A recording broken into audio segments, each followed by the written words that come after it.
Hello friends, ఈరోజు మనము రాగి సామాను ఎలా క్లీన్ చేసుకోవాలో చూద్దాము. ఇది యాక్చువల్గా రాగి మేము రేర్గా యూజ్ చేస్తామండి, రెగ్యులర్గా యూజ్ చేయము. నాకు శ్రావణ మాసంలో ఇది యూస్ఫుల్ అవుతుంది.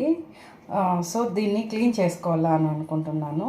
సో చాలా సింపుల్గా ఎలా క్లీన్ చేయగలము, వేటితో యూజ్ చేస్తే జల్దీ ఇది మంచిగా కలర్ వస్తుంది, సో దాన్ని చూద్దాం ఇప్పుడు. సో దీన్ని క్లీన్ చేయడానికి నేను ఓన్లీ ఒక్క ఇంగ్రీడియంట్ ఒకటి యూజ్ చేస్తున్నాను. అదేంటంటే హార్పిక్ అండి.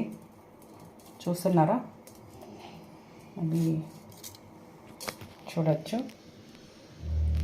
హార్పిక్. సో ఈ Harpic only one item use చేసుకొని మనము క్లీన్ చేద్దాం, ఓకేనా.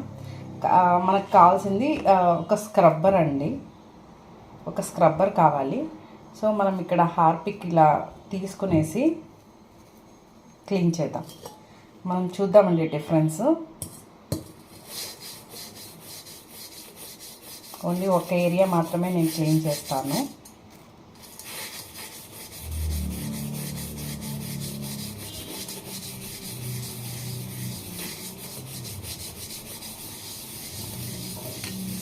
క్లీన్ చేస్తున్నానండి ఇప్పుడు. ఒకసారి మ్యాజిక్ చూసేద్దామా. చూడండి, చాలా త్వరగా, ఓన్లీ అట్లా ఒక 10 సెకండ్స్లోనే అలా రబ్ చేస్తే పోయింది.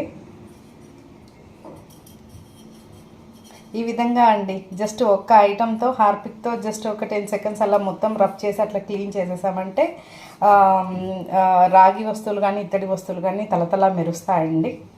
సో ఈ ఇన్ఫర్మేషన్ మీకు యూస్ఫుల్ అవుతుంది అనుకుంటున్నా. Thank you.